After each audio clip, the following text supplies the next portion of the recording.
When you're running a company and it starts to grow, and you're still, managing a lot of the stuff, you oftentimes have a lot of issues all at once, and that can rattle people and overwhelm them. When you're thinking of the difference between the journey from like 0 to $1 million, and then the journey from maybe 1 million to 5 million, right? So like, obviously a lot of that bootstrapping is going to take place. I was also, pretty dang lean with the business. I never took on any debt.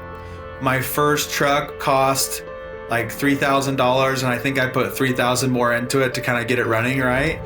And we had that truck until like last year. I think we had like $1 million of revenue attached to that $6,000 truck. Wow. You know what I mean? Your money is more important than time, if we're being honest, when you're going from 0 to $1 million. So you have to get money, like doing whatever it takes, right? Like you renting equipment, pulling box, like I used to pull boxes out of dumpsters for free, so I didn't have to spend money on them. You know what I mean? Sure. Like just scrapping, right? You have to have that scrappy mentality of just like staying lean, getting as much money as you can. I think the biggest key difference is you're sacrificing your time for money, and you're giving your all to get to $1 million. And then once you get to $1 million, you're trying to scale bigger. Some people never want to. Some people always stay in that mindset of like giving up their time for money. But the flip in mindset is like, actually, I need to pay money to buy back my time so I can do it that way. And I think that's the biggest like mindset shift.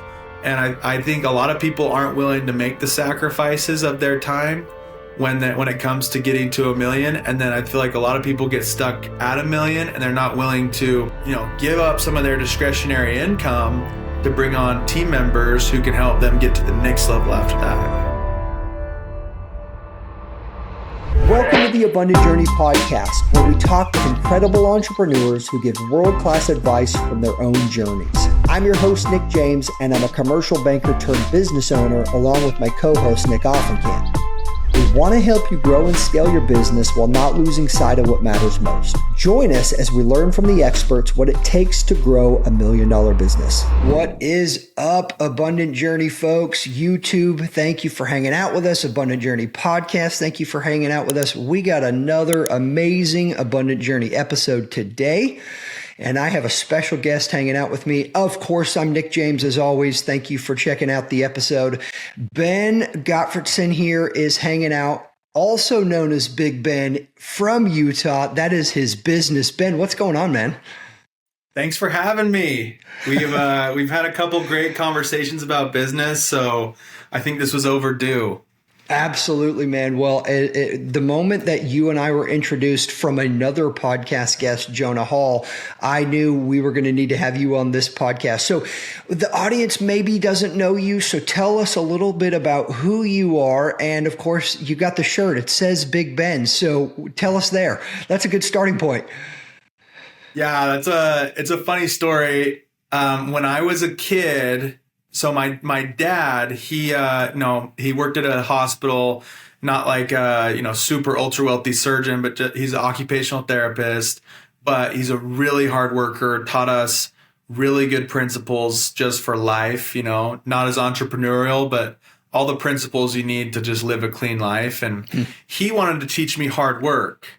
So he came up with these business cards, Big Ben's Moving. Okay. And he dropped them off to rest homes in town and, maybe some storage facilities, just like little places that could call us, and we would come with our pickup truck and just do odd jobs. Sure.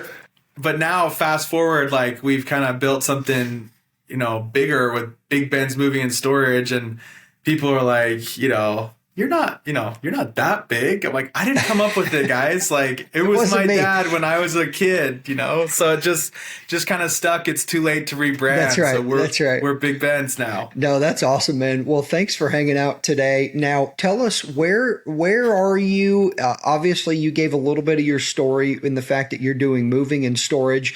It's near and dear to my heart because I just have recently told the Abundant Journey community that I bought a business and I'm starting to document my journey because that business was moving. And so we're going to have some fun today talking about business and, the different ventures you've done. But where are you? Where'd you grow up? Go back as far here as you want and tell me a little bit about what the upbringing looked like.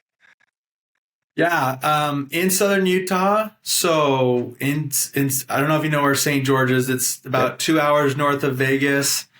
This place, I love to travel. I've seen all 50 states, 20 countries, but I always love to come back here. Like this is my home base for life. It's just the people here are amazing. The landscape, like we're kind of by Zion National Park and Lake Powell, lots of like really fun recreation here. Oh, totally. So that's the setting for, a lot of my life. Now we serve, north and south of here, kind of along I-15 is kind of our region. But I grew up, really not being able to hold down a job. So I was playing sports a lot of times and doing this little side hustle. A lot of my life lessons, as corny as it sounds, come from sports. Just, being resilient, making sacrifices, being a team player. I played left tackle in high school, even though I was a little undersized. Probably should have played tight end maybe or something like that. But they put me at left tackle, and I feel like just little snapshots of sacrifices you make and examples of being a team player kind of lead you on later in life. It's funny you bring that up. We don't have a lot of guests that talk about those years and relate it to sports. I will tell you, we've had a lot of guests that, we've realized that the true mark of an entrepreneur is if you did some sort of side hustle when you were a kid, whether you were selling candy bars or newspapers or whatever, like that's clearly the successful mark of an entrepreneur. But I love the fact that you bring up that sports really spills over into business, spills over into entrepreneurship. Dive in a little bit more there. What were some things that you've directly seen the correlation from, hey, I learned this as a team player, I learned this in sports, that you're actively applying today? Yeah, great question. I mean, I think I already kind of hinted at the fact of just making sacrifices, right? Like I would have loved to have been the quarterback or something else, but just going where you're asked and doing what the team needs you to do, that's kind of one I already hinted at. I think just like resilience and getting kicked in the teeth, I feel like I didn't have a ton of advantages. So if I wanted to compete, there's people who are more naturally gifted than I was. So it required like my full heart and soul. And I feel like mentally is just as important as physically. Being a business owner, especially like a moving company, you have to be gritty. Like you have to take punches. I feel like being able to take punches and get back up is what ultimately defines the successful people, because a lot of people don't make it, past year 3 or 4, which is ironically like when things start to get passive and start to get fun and you start to make some real money, Yeah. No, I love that. And I know, again, like you've said with the conversation, some of your journey here, and we're going to dive more into it, but I think those lessons are absolutely applicable. And so even from a young age, you can learn those with different experiences. And it's just cool when you think about the journey, how that spills into the next phase of life. And we just continue to learn. So do you come from a family of entrepreneurs? You mentioned what your dad has done. Is entrepreneurship in your blood, or what kind of got you started on this journey? Uh, yeah, great question. So my family was not entrepreneurs, W-2, right? Which they taught hard work. But I feel like sometimes being middle class is almost like gonna set you up more for being in the golden handcuffs yourself, Yeah. right? Like sometimes, like if you're raised wealthy, you kind of see how that works, and if you're raised like low class, like you have nothing, like you kind of have to like stay there, or you're forced to be entrepreneurial. Yeah. But sometimes the middle class, like that's who you see get stuck in those middle class ways. You know what I'm saying? Yeah. So that was, kind of the environment I grew up in. Now you asked, like, was it in my blood? I don't know. Like, I definitely feel like it kind of chose me. Once I actually played here in town at a small D2 school called Dixie State. I played football, and I couldn't hold down like a great job then either. So the moving, I still had that same phone number. People kept calling me, and so I feel like it chose me a little bit, like almost like it was becoming more and more apparent as I was getting older that this was a vehicle that I was good at. I was responsible, I was careful, I was strong, and I had friends that could come help me and make good money. And so I feel like that, almost happened on its own. Yeah. I feel like I am wired for business, like definitely taking risks and making decisions and building a team. Those things have always been like a little bit a part of my personality. Well, and that's interesting that you say personality. There's obviously, as you go through your journey, there's this education that you either by experience or by books or podcasts. I mean, there's so many resources out there today.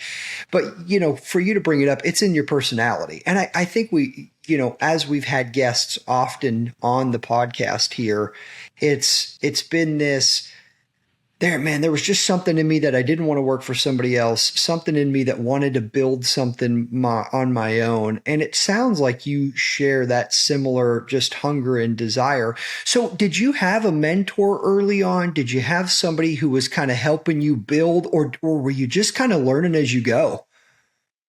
Yeah, I think that's one thing I could have done better. And I would maybe advise anyone who's listening is find a mentor or a coach or someone like that earlier in the process. Don't get me wrong, I had people to look up to. I had spiritual leaders, like we talked about that we share, a strong Christian upbringing. Yeah. I had great coaches who taught me the principles of life. My parents, I got to witness them every day, just doing what you need to do to be successful as a person. But as far as entrepreneurship, I kind of had to learn it like the school of hard knocks. Yeah. Like, I don't know if it was because I was too prideful or too dumb, but I didn't have a mentor. I didn't have a coach. I do now, but a lot of this stuff I kind of had to learn through trial and error and just getting back up after something doesn't work and trying something different next time, No, I think that's good. And it's more often than not, we just hear that. It's like you have to be willing to take action. You have to learn as you go. But I think if you can surround yourself with people who've done it, it definitely helps launch you further. So as far as, take the audience here to the early days. You were doing college, you were doing jobs on the side. When did you realize this was going to be something that you wanted to put more focus and energy to? And what did those early days look like for you? Yeah, I mean, to paint the picture, it started with like a 12-foot cargo trailer and a pickup truck, right? Just like, if it was a big job, we would take 2 loads across town and just cram as much as we could in this little trailer, and we would leave stuff open air in the back of the pickup truck. And then one day we got asked to, rent a U-Haul so we could do something bigger. Like, that's kind of how this stuff evolves, is just kind of, you just get asked to do bigger and bigger projects. And so that's kind of what's happening. And eventually I buy like my own box truck and get licensed and insured and all that. And at the same time, I have other voices saying like, well, finish college, which I did, and get a corporate job. So I got this corporate job. At the same time, my moving company is really kind of exploding, and, Wow. and the housing market's exploding. I am also like, I'm willing to take a corporate job, maybe to learn some other experience or get some knowledge from other people. But after I took that corporate job, it was pretty apparent, like, this is where I'm at. So after I quit that tech sales job and I doubled down on the moving company, and I just really never looked back, just been scaling it step by step, line upon line since then. That's cool, man. And I'm curious, in the time when you were in both, and, the business was clearly doing enough to keep you going, but was there any tension or, what was the risk there in terms of quitting that job? Because I think a lot of times folks really struggle with this tension between that golden handcuffs, the W-2, the steady income. Were you experiencing that, or was your journey a little bit different? Mine honestly was different, because by the time I took that job, the moving company could pay my bills. I took the job for experience and knowledge, right? So I would do the job. I think it was from like 7 a.m. to noon. I would do the job. And then at noon, I would take a lunch break, and I would have 20 missed calls from moving customers. Wow. I would just call them back and like close the sale, and then work the second half of the day from 1 to 5. And then from 5 to 10 o'clock, I was on moving calls, setting stuff up for the next day, Yeah. Now, were you doing the moves, or had you assembled a team at that point? I mean, obviously you can't do it all by yourself. Before I took that job, I was doing the moves. And then when I took the job, that was when I was basically forced to like remove myself and just let my team handle it. And I always have paid my team above average, like really well, because a lot of them are my friends, and I don't want to have to worry about if it's going to go well or not. I want to know it's going to go well. So that was something that, forced me to step away for real and not be there, and and helped us grow to the next step. But before that, I was on the job, and of course after that, I went back out and helped a little bit, and mostly took like the long distance jobs or the bigger jobs, like the toughest assignments I would try to take for a while.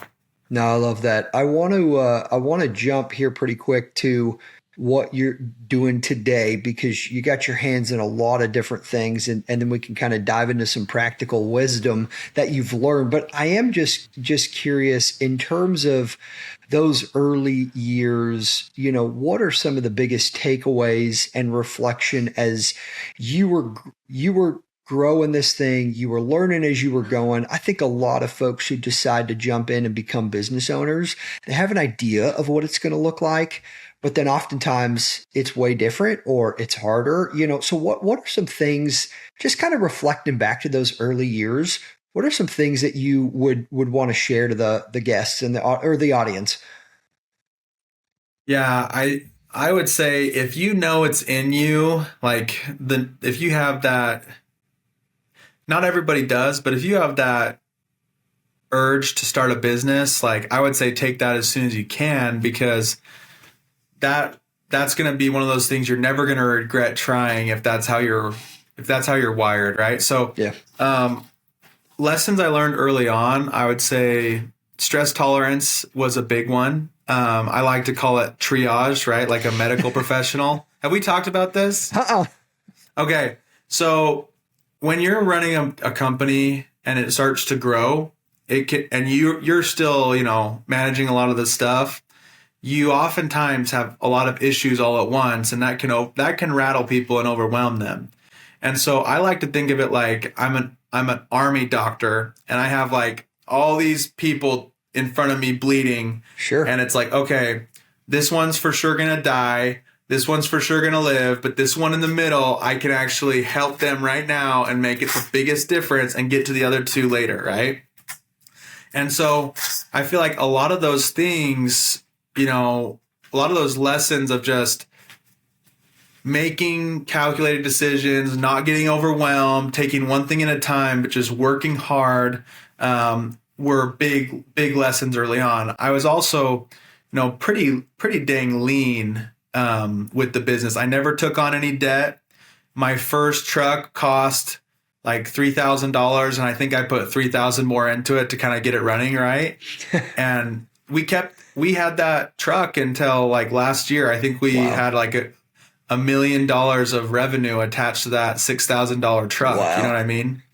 And so now I buy brand new equipment so we can go cross country. The trucks are like $135,000 each now, plus a nice wrap on it, right? So it's expensive, but that's not how we started. We started with just like humble beginnings. So that's a lot of the way I think people try to skip some of those steps. Yeah, no, that's huge. Now, the banker in me has to ask this question because I know a lot of business owners. I've spent 7 years with folks like yourself, and so many business owners are really good at being in front of customers, really good at their product, whether they're making it or marketing themselves, but very few lean into the financial side.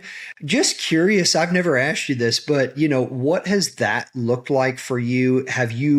Did you start out being really good there? Was that something you grew to appreciate and love, or what's the financial side for you in terms of your focus? Yeah, I think paying attention to the financials is definitely something that I've gotten better at, and I would have called it like a weakness early on. I think my financial advantage early on was that I was willing to live a lean lifestyle. So maybe not that I necessarily like was really good at paying attention to the financials, but I just knew, okay, if I, just basic logic, like if I don't spend money, like I'm not one that spends money on like cars or clothes, and I just live below my means, and I know I'm charging this much, I'm paying my guys this much, I'm going to make money, right? So it's kind of like logic. And honestly, those days were some of our best margins, some of our like, because I was a bachelor, I was I didn't have as much overhead at the time, right? Like a lot of those times I look back, we call them the wild, wild west days of the movie company, where it was just running and gunning, Yeah. But as I've grown, right, now I do have overhead. Now I have a wife and kids and bills to pay, and it's totally a different game. And so I have gotten into the financials where I'm reviewing these financials regularly.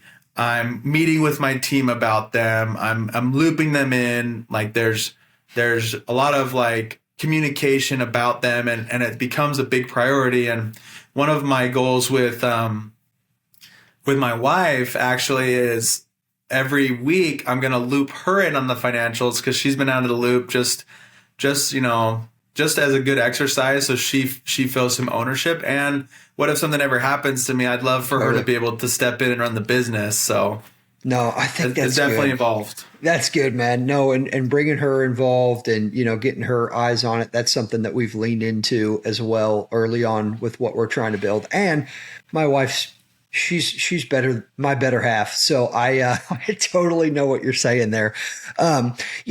Interestingly enough, we had a guy recently on the podcast who has grown multiple businesses, and he talked a bit about how the $0 to $1 million mark in revenue is a completely different game than that million plus. And Sure. I'm curious of your experience there as well. Just in, I think a lot of times those early days, there's a lot of bootstrapping. There's a lot of, you're grinding 10, 12 hours a day. On top of that, you mentioned being a bachelor, but then, the game changes. So talk about the game changing for you as you've grown, as you've scaled. What are some things you've learned to help get you to that next level? I love that. And I'd love to talk about both a little bit. When you're thinking of the difference between the journey from like 0 to $1 million, and then the journey from maybe 1 million to 5 million, right? So like, obviously a lot of that bootstrapping is going to take place, right? Like your money is more important than time, if we're being honest, when you're going from 0 to $1 million. So you have to get money. Like, doing whatever it takes, right? Like you renting equipment, pulling like I used to pull boxes out of dumpsters for free so I didn't have to spend money on them. You know what I mean? Sure. Like just scrapping, right? You have to have that scrappy mentality of just like staying lean, getting as much money as you can, right? And I think being willing to sacrifice, knowing how long it's going to take, right? Knowing that that's not something you can skip steps on in a business, like a service business like ours. Like you have to stay involved for years before you start to turn the corner. Yeah. And then I think the biggest key difference is you're sacrificing your time for money and you're giving your all to get to 1 million. And then once you get to 1 million, you're trying to scale bigger. Some people never want to. Some people always stay in that mindset of like giving up their time for money. But the flip in mindset is like, actually, I need to pay money to buy back my time so I can do it that way. And I think that's the biggest like mindset shift. And I think a lot of people aren't willing to make the sacrifices of their time when it comes to getting to 1 million. And then I feel like a lot of people get stuck at 1 million and they're not willing to, give up some of their discretionary income to bring on team members who can help them get to the next level after that. I've not heard it said like that, and I think that's solid. You're trading time for money in those early years, and you recognize that. And so the more you can give, typically speaking, the quicker you're going to scale this thing. But there is a point where it flips, and then you need to buy that time back.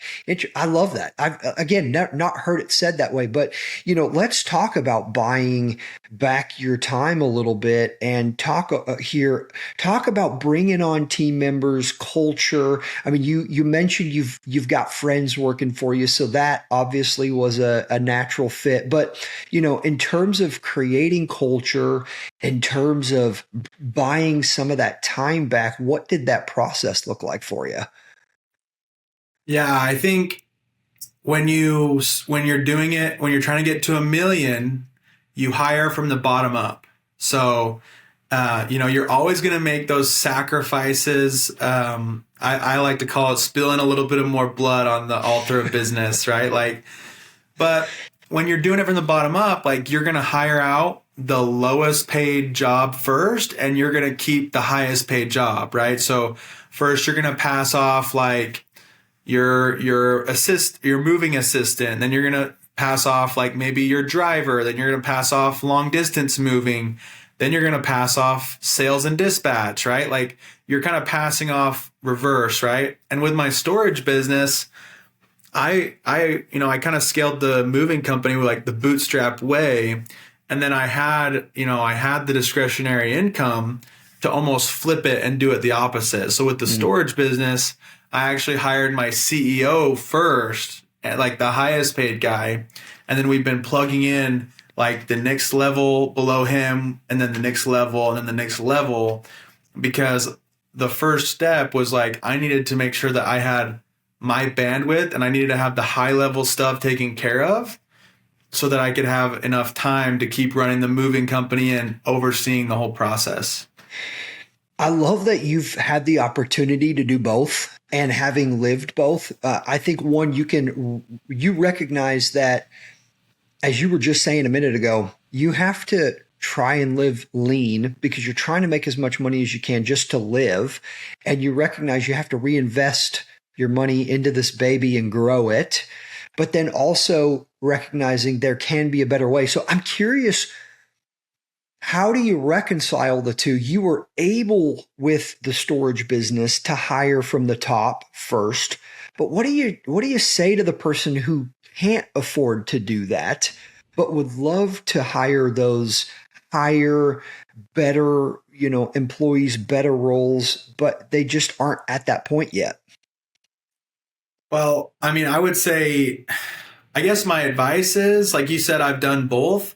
I don't feel like people who haven't done the bootstrap way, like people who haven't done it from scratch, I feel like they have a disadvantage of trying to do it the other way, because you miss seeing where the business is inefficient, right? So like there's a lot of risk. Like say someone inherits a bunch of money and they just want to start a business and hire from the top. Like there's a lot of lessons that they'll miss out on from experiencing the bootstrap business, right? Yeah. And you have to stay lean. It has to make sense.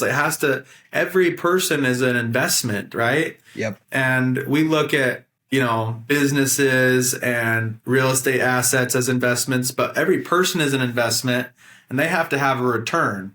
Yeah. So what I would say to the person that maybe doesn't have the opportunity to, spend a big money on a big Fortune 500 CEO to come in, it's like, more power to you, honestly. Like, don't worry about that. Calculate. Here's like really the lesson.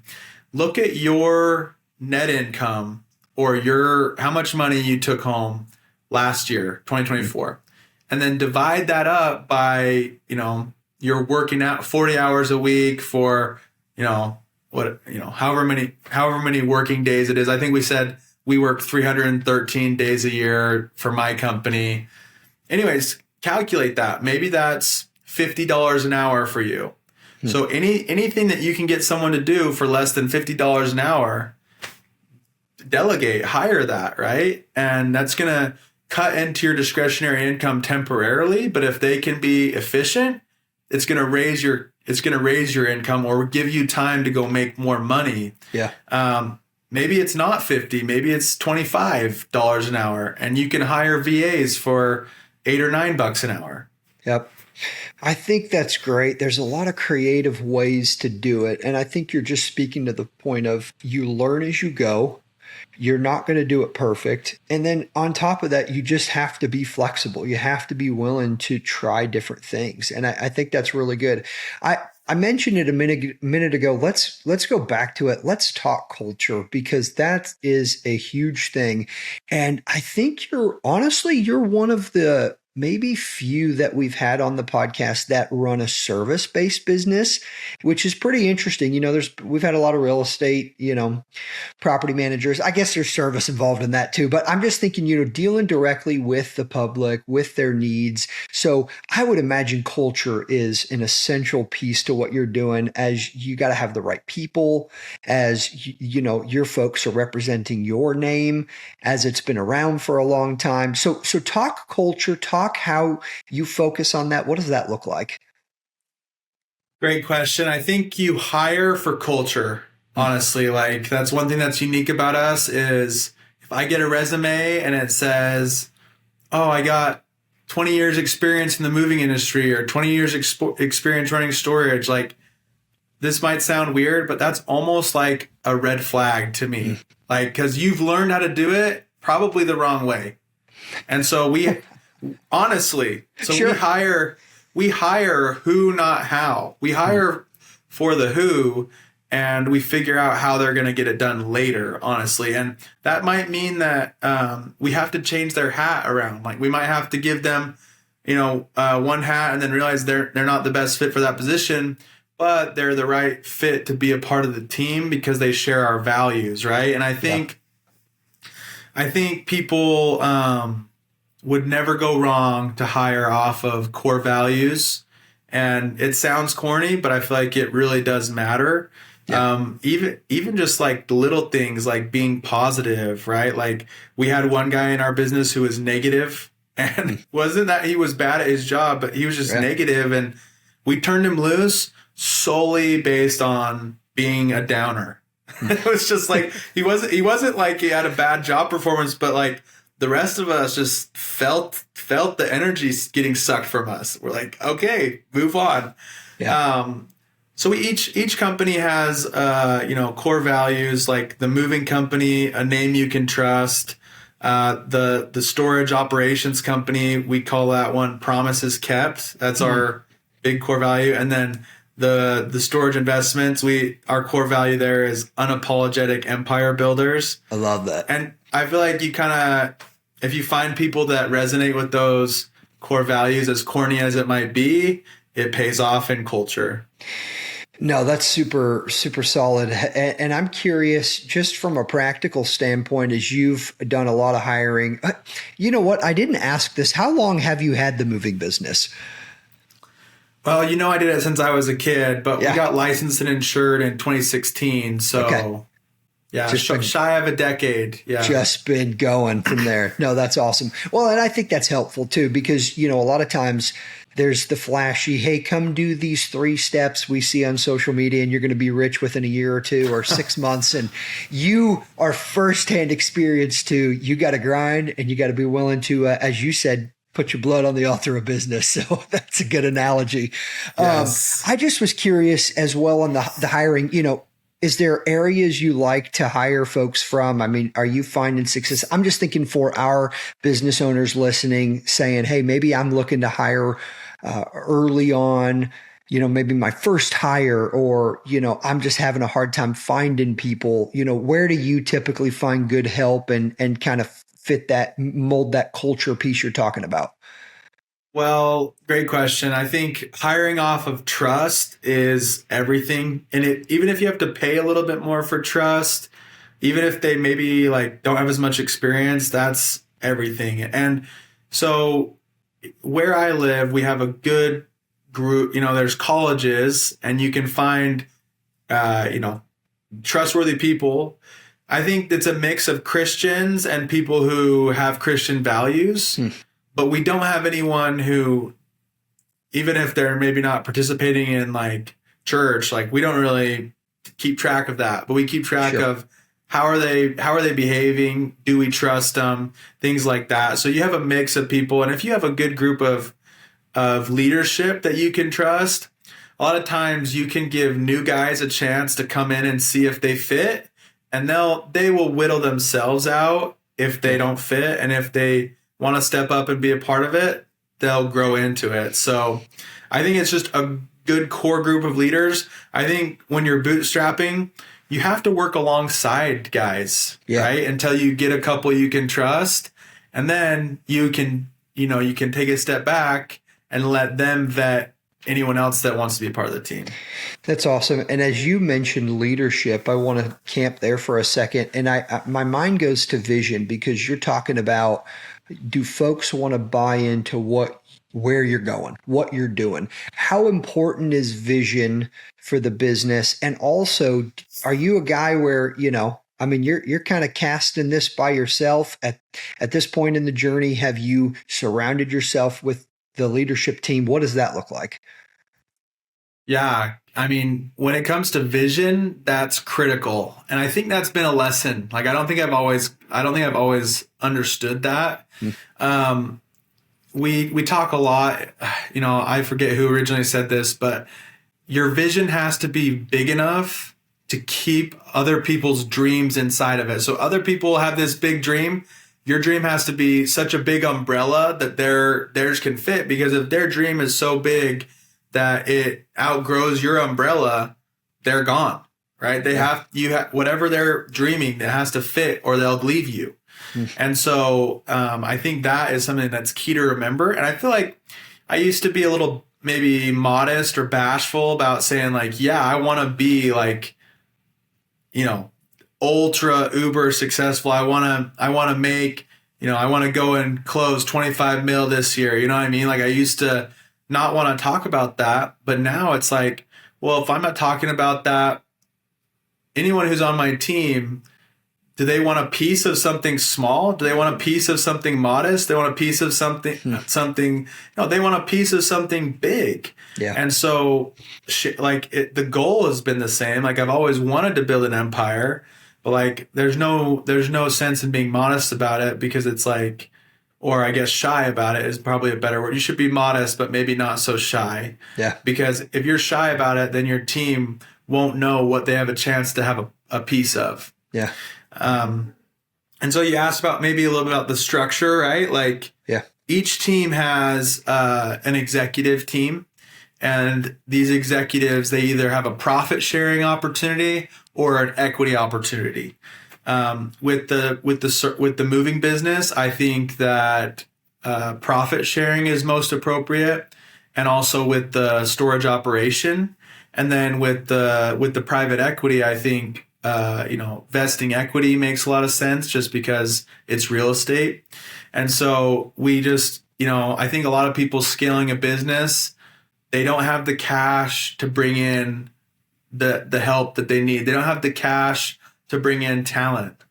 And so I think a lot of them lack the creativity or maybe the belief that they can get someone special to come help them achieve their goals and run their company, because they don't open their mind up to things like, vesting equity or profit sharing, things like that have shared upside.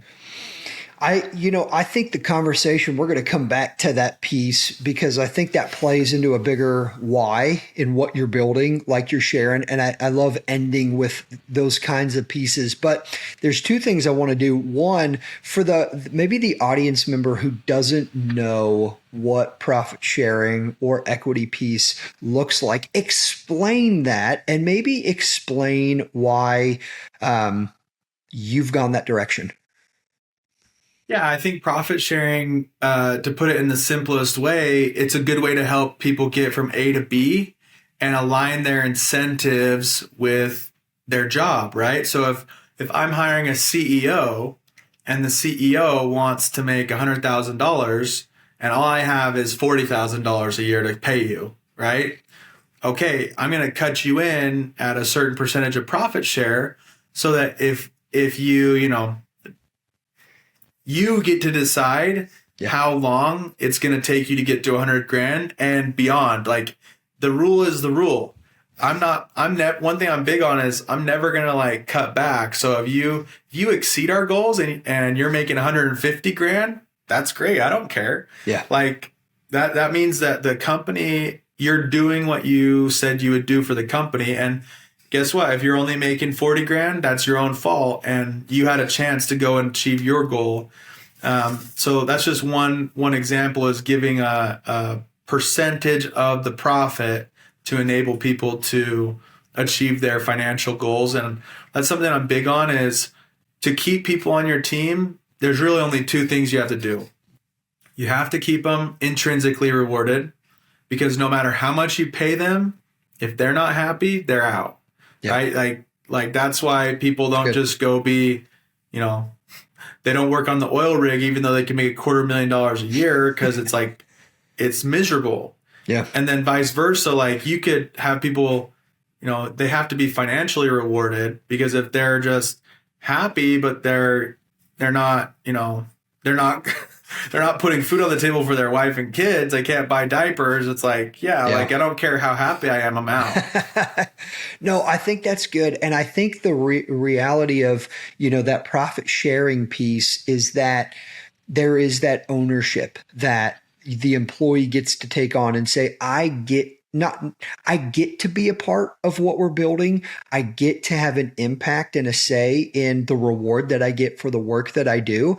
And I think most folks are motivated to that extent of, hey, this drives me and I get to be a part. And so one, like you're saying, we want to be a part. We want to be excited about what we're building and have some of that pride and ownership, but then at the same time, have that reward that comes from that as well. So I love that model. And I don't know that a lot of times we talk about that enough on the podcast. So that's super good. Well, let me shift a little bit here. We've talked all moving, but you have definitely got your hands in multiple things, and you've alluded to it a couple times. One is the storage business. So you and I both know that those go hand in hand, because there's a lot of times I get calls from folks and say, hey, I'm moving into a new build, or my house is not going to be ready, or, I need a place to store something. And so naturally, if you have the ability to offer storage, it works out great. But tell me how you got into storage and what that journey's looked like. Yeah, I think how I got into storage, the short version, I was getting calls for storage, hey, we've heard great things about you. We'd love you to do our move. Oh, great. We'd love to do it. And can you store our stuff? And I had to say no, right? Yeah. And we had a lot of great referral partners that we worked with, and it was a great win-win. And then I was also experiencing the power of real estate. My first real estate experience was doing frat house model. So I bought a house. I crammed 9 guys into it, and it cash flowed really well. We pulled out equity, and I saw I saw how great and powerful real estate could be. So, a big part of like my recipe I would advise people to do is like find a cash cow, like the moving company, like a service business, or, some people do summer sales and knock doors. Some people sling, insurance or whatever it is. Like find a cash cow, but then you're going to grow your wealth in real estate. And so obviously we can serve our customers better from a customer facing side, like bundling that and having a valet moving and storage experience is really great for the customer. And then for us, like we win because we not only get to have, that cash cow service business, but we get to grow our wealth exponentially with the storage investments. And so that's why we started Big Storage Ventures. And that's a journey of its own. Oh, no doubt. No doubt. Well, and I love, again, how those run hand in hand. And we've had some storage folks on the podcast and absolutely love that industry. There's so many opportunities there. I've toured some facilities where the guy who's owned it for 5 years, he goes, "You see that boat there? That's been here for 15 years. I'm pretty sure it doesn't even float." So there's a lot of stories with storage there, right? But that's an interesting game. So talk to me here. I think just again, for the sake of what we're doing here on the podcast, there's a lot of folks I think who get their hands in multiple things early on, but you were pretty committed to growing the moving business and then naturally added storage to it. And I'm just curious what for you as the entrepreneur, as the business owner, maybe one, do you struggle with shiny object syndrome and like, oh, what about this? What about this? What about this idea? And then two, there is a continued expansion of your education, continued expansion of your time and your energy to take on a completely different animal. I mean, even though they're closely related, they are in fact two different businesses, and you've shared that with me before. So I'm just curious, what are some lessons, one from the shiny object, like when did you say, all right, it's time to expand into this next opportunity, but maybe also what are some lessons you've learned as you've had to grow in your education? Yeah, I think a lot of times, like, I think it's perceived like I have a lot of split focus, right? Like I have a lot of, like people are always asking me like, well, are you going to sell one of your businesses? Or are you going to do this or do that? And I feel like my daily life is about supporting the executives teams for each business. So because I have good executives that I trust, it enables me to have both. And I guess you could say split focus because I do divide up my time to each business, but to me, it doesn't feel that way. I get fired up about both, I get fired up about moving and storage. And I think that they're connected enough that it works. I think I'm as diversified as I really want to be now. So I think shiny object syndrome happens to everybody in like small ways, right? Like, sure. Well, like, should I, like, how much time should I be spending on the podcast? Like, is that a shiny object, right? Like, no, we think that's justified, right? Like, we think that that's going to be a good tool for our business. And sometimes people bring me like, since we're in storage, a lot of times people do like that are in storage will do like multifamily or trailer parks or RV resorts. And so, I think that could be like, if I don't really get tempted, sure. Even though people will say, oh, well, look, XYZ deal did this. It's like, well, I have an edge in storage. I have my economies of scale and my advantage in storage. I have my edge in moving. I'm good. I think I can diversify and entertain myself plenty within these businesses that I have now. I think that's great. I think as you say your edge, another way to say it is just play to your strengths. And storage and you know how to win there. You know moving, you know how to win there. And I think that we can get greedy. I think we can get to a spot where it's like, oh, the next opportunity, the next opportunity, the next opportunity. And I think we're going to shift here in a minute and just kind of start talking about the why and the heart behind it. But I think at the end of the day, we've had some folks who have been on where they've lost everything because they got stretched too thin, because they got too greedy for the next venture instead of just being faithful with what was in front of them. So, that's huge. Before we maybe go to, the heart and that abundance piece we love talking about at the end, I'm just curious with the storage. I know there's a piece for you that you bring on investors, that you are looking to steward that well. And that maybe will segue into our last section here, but I'm just curious what that pieces look like for you. You got the operations for the storage, you have the operations for the moving business. What has this raising capital venture looked like? You mentioned a podcast. I want our audience to go check out your podcast and what you guys got going on, but just curious how that has tied into the journey for you. Yeah, great question. I think when it comes to what you're getting at is Big Storage Ventures, our private equity business. And when I built this first storage facility, it was hard. It was a bloodbath. I had no coach. I had no one to talk to at the time. I had to go to a dozen different banks and beg them for a loan. And it was a miracle that I even got it, right? And so there's two things that happened with that experience. Like, one, I got addicted to the asset class because the first one, we worked hard, but we also had good fortune, and it was a really good investment. Kind of a great way to kick off a career into an asset class.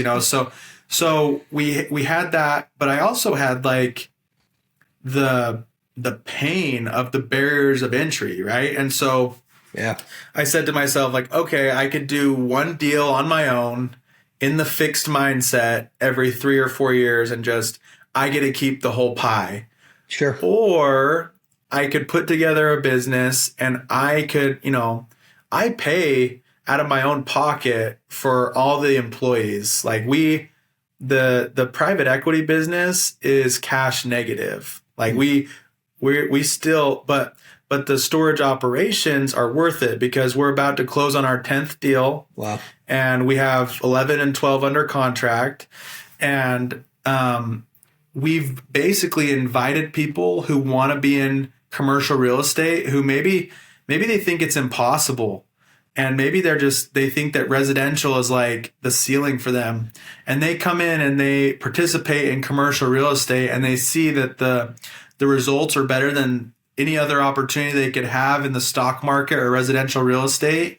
And we get to be a minority partner in that deal and they get to be the majority partner. And that's a win. Yeah. And then, I had an experience.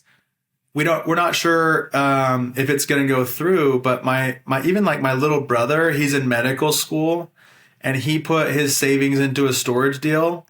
And he's about to have like an annual 50% return on his money because we're considering selling a facility. Yeah. And if it goes through, if the buyers don't back out, which their earnest money is already released to us hard, but like he'll have a life-changing, equity play. And so like that's the power of commercial real estate, and it just fires me up. Yeah. And I want people to come in and be a part of it.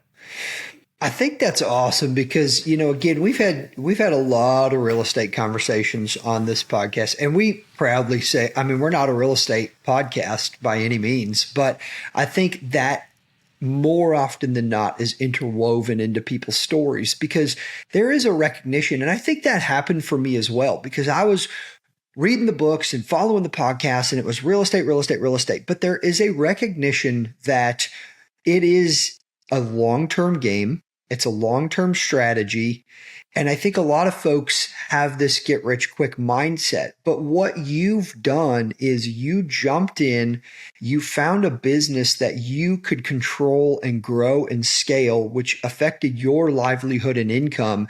And then you've been able to channel and focus more on the real estate side. And I personally am just a huge fan of going at it that route. I think a lot of times people try to just dive into real estate and they don't realize that unless you're going to be like a flipper who flips 50 or 20 homes a year, which that is a business in and of itself. I think a lot of times people just don't realize that, and they have this mindset of, well, this is going to make me rich. Well, yeah, it could in 30 years or 20 years, but that's a long game, and you need to pay for the bills today, the diapers today, like you're talking about. So that's super helpful.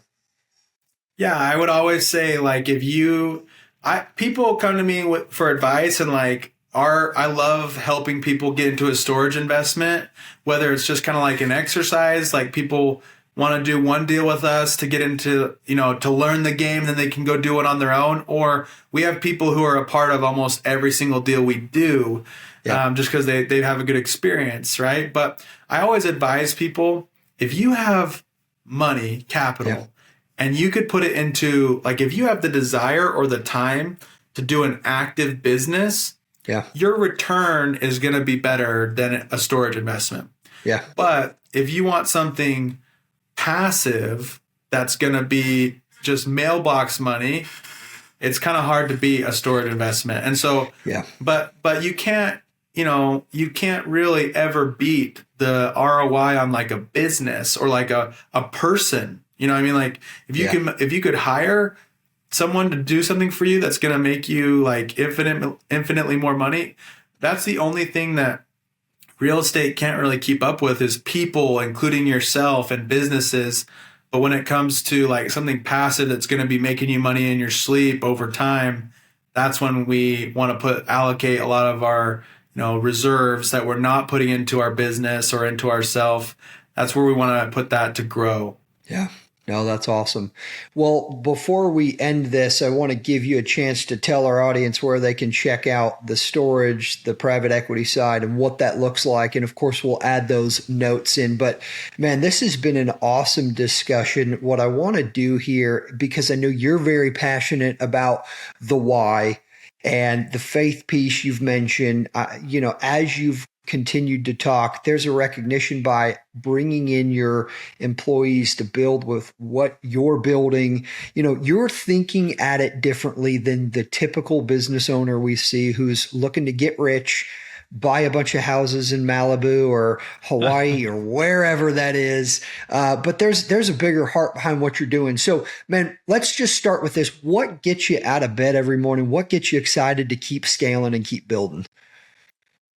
Yeah, I think for me, I could boil it down to three things: faith, relationships, and experiences, right? So I have my sweet wife, Lauren. I have a 2-year-old daughter, McKinley, and then a 6-month-old boy, Bryson.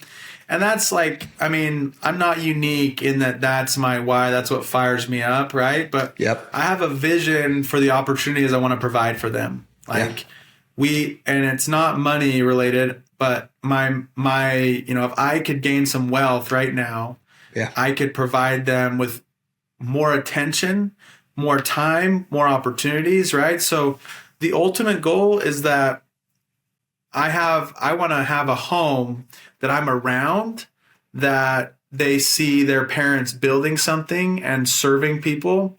And I had the privilege, like I shared my upbringing. I believe in Jesus Christ and I have a witness because I saw my parents and they brought the Spirit into our home, right? And so that's the ultimate thing. And you don't have to have money to do that. You can just do that just by being a good person. But there's another level that you can carve out time to serve if you have extra money to build your own schedule. So a lot of my vision has to do with molding. I want to go coach football. A lot of people try to coach football first, and then, they think that money's going to come through that. Most of the time, not. my goal is to make money while my kids are babies. And then once they're big enough to play sports, I hope to have like plenty of time to just go be their coach and coach their friends and hopefully affect some lives along the way. And then ultimately, building the kingdom of God, just having that free time and having the resources to give. And that doesn't happen by accident. You have to have a design, you have to have a vision, and you have to bring people along. Yeah. And I think affording the same thing for like my executive team that we're going to continue to grow, right? Like I always say, if, I don't know if you guys, how many people that are listening have ever been to Lake Powell, but I always say like, yeah, if in 10 years, me and my executives all don't have a piece of like a houseboat on Lake Powell, like I let them down. And so that's like another piece is like, I just want this for me, but I want this for my people who are going to help us get there too. I love that. I think that's awesome. And thinking about your family as that core piece, maybe in an attempt to go a little vulnerable here, I'm curious, have you battled or wrestled with, given that focus, the energy, the time to the business? I think a lot of times we've had conversations with entrepreneurs who are like, there's a season to grind, especially as we were talking about that first million. And then after that, I recognized, holy cow, I'm neglecting the things that matter most. So maybe as much as you feel comfortable sharing, has that been something you've had to wrestle with? And maybe what are some things you've done or are working on doing to really help shift that and make sure you balance maybe is the word I'm looking for, but just how do you juggle multiple balls? I mean, you got multiple businesses, you got a family, you got littles, there's needs at home. I mean, what does that look like for you?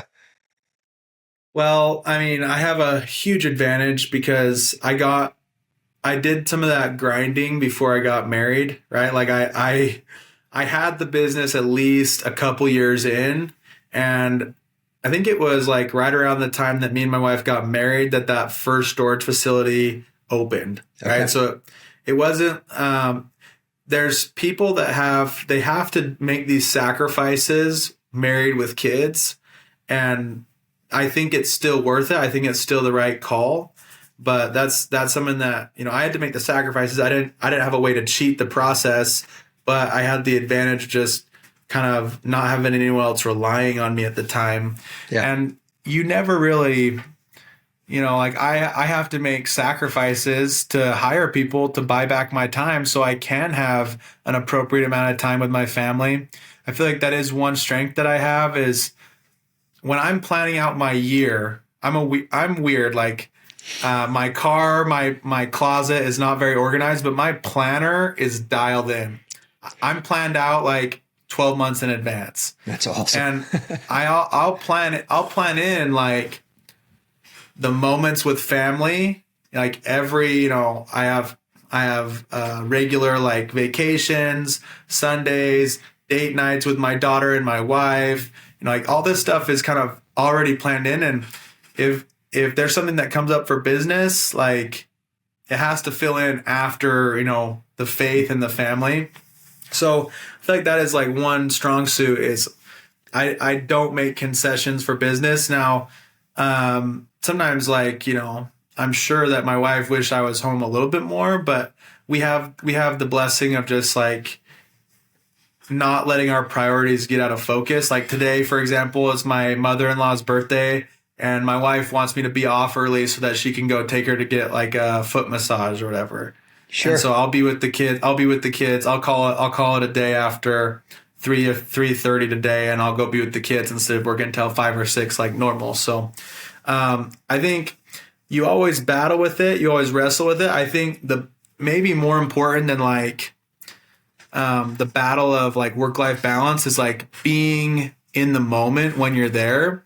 I think it was Brandon Turner who said that his goal is to never let his kids see him on their phone. So like a lot of successful people that I want to be like they'll be on their phone in their car in the driveway, but when they go inside the house, the phone's off. The phone's not part of it. And I think it's not as much about like how much time you spend with your kids as like how locked into being a dad are you and a husband when you're actually in the room with them. I think that's going to go further than, trying to work less. I think just being there when you're there is the big deal. I love that. I think that's huge, man. I think just being present, being engaged, there's a recognition that you have to be able to balance all, and there are needs and responsibilities. But I love the practical advice too of just, hey, plan these things ahead of time and have them on the calendar, because it's so easy to push it to later, push it off the calendar. We'll get to it next week. But the reality of it is that just drags on and on. And so I think the practical advice of be intentional, be engaged, and be focused is huge. Man, we're going to wrap this thing up here pretty quick. I'm going to fire off a couple of our golden nugget questions we ask all of our guests, and we'll go from there. But man, this has been awesome. Thank you for being on with me. So, this is fun, dude. It's been a blast. So let me hit you with the first one. So we talk about the 5 F's of Abundant Journey: family, faith, fitness, finance, and future. You only got to pick one, but tell me one of those that you're focused on this year as we're jumping into 25 that you're really focused on growing. I mean, you can't really. I set goals for all 5. Yeah, I love it. So I think, I'll just go off the future. Maybe that's the last one you said. I think the future is so bright. Like I love the beginning of the year, because it's an opportunity to set your sights higher. Yeah. My goal, or my rule for setting goals, is let yourself dream as big as you can, but then reel it back in with like the best reality check is like, will I actually feel pain if I don't achieve that goal? Right. So like if I want to make $1 billion this year, that's great. But like if I don't achieve that, will that actually sting? But if it's like, if I have a goal, I actually want my moving company to do, $3 million and $750 in profit. And I want I want to buy $25 million in storage. I want our storage distributions to be $275 to me, like those are goals that like, if I don't hit those, I'll actually feel the pain. But so like right now I'm focused on the future. Like this is a season of like locking in. We got lots of big goals, me and my wife and me and my executive teams that we're really trying to go chase. Yeah. And so that's kind of what word stood out to me was the future. No, that's great. I think that's great. Like you said, they all intertwine together and you got to set goals for all of them. But I love that one. And you guys are grinding and you're doing great things. Next one here. Why is it important to have an abundance versus scarcity mindset? Oh man, I think this is something that definitely I switched over. I think I was fearful to have partners, to reach out for help, to, like rub shoulders with other successful people. And so I think that's something that has served me so well, is just having the abundance mindset. Don't sweat the small stuff. Don't think that because someone else has something that you can't have just as much, and that you don't have to bring other people down to have tons of opportunities. So I think having the abundance mindset is something that me and my wife want to instill into our kids. Growth, it's tied to the growth mindset. You've read the book Mindset, I'm sure. I think I don't know that I have read that one. I've heard it. Yeah. So my wife, she doesn't read a ton of books. We're not huge readers, but like Mindset is one of the books that's like, it's kind of like, I'm not gonna say it's close to scripture, but we abide by the book Mindset. Like, it's good. Even our 2-year-old girl, we always tell her, like, instead of telling her she's smart, we always tell her she works hard. Instead of telling her that, she is naturally gifted, we always say, oh, look at the effort you put in that. It's good. And so the abundance mindset, the growth mindset, I think it's a core part of our life, honestly. I think that's good. Now, you got me sold on it, so I got to check the book out for sure since I haven't read it. Maybe we'll include links to that as well. Yeah. Third question here. What's a dream or goal that you have that you've not been able to make happen yet? Wow. Well, I really want to travel the world. And so we've done over 20 countries. That's pretty impressive. We've done a lot, but I'd really love to do more. I'd really love to, we have this cabin in Alaska, but I'd love to live a full month or more in Alaska and just bring all my friends and family out and just host out there and show them what that experience is like. We have a lot of these goals. I think a lot of my goals have to do with experiences and, creating those experiences with my family, whether it be traveling the world to create those experiences or, coaching them in sports. So those are a lot of the big dreams I look forward to. Dude, that's awesome. That's a great one. And the fact that you've already done 20 different countries is more than most people I think ever will. So you're well on your way at least. So that's fantastic. We got the bug. Yeah, totally. Last question, Ben. What's at the end of your life? What do you hope you'll be remembered for? Yeah, great question. I want to be remembered as a person who put relationships first. Honestly, I think that's truly the measure of a life is did that person love me more than they loved themselves and more than they loved what they had going on, where they invested in me. And so I hope that people always remember me as a person who cared more about them than what I have going on. That's a big Ben goal right there. I love that. And I think, that answer comes so naturally with being in the people business, both with your folks that work with you, the team you've assembled, and then, of course, the people that you serve, both investors as well as customers. So, man, this has been amazing. I'm grateful for the time today. For listeners who want to check you out, check more out what you guys are doing, we're going to include notes here, but where would you send folks to see what you guys are doing?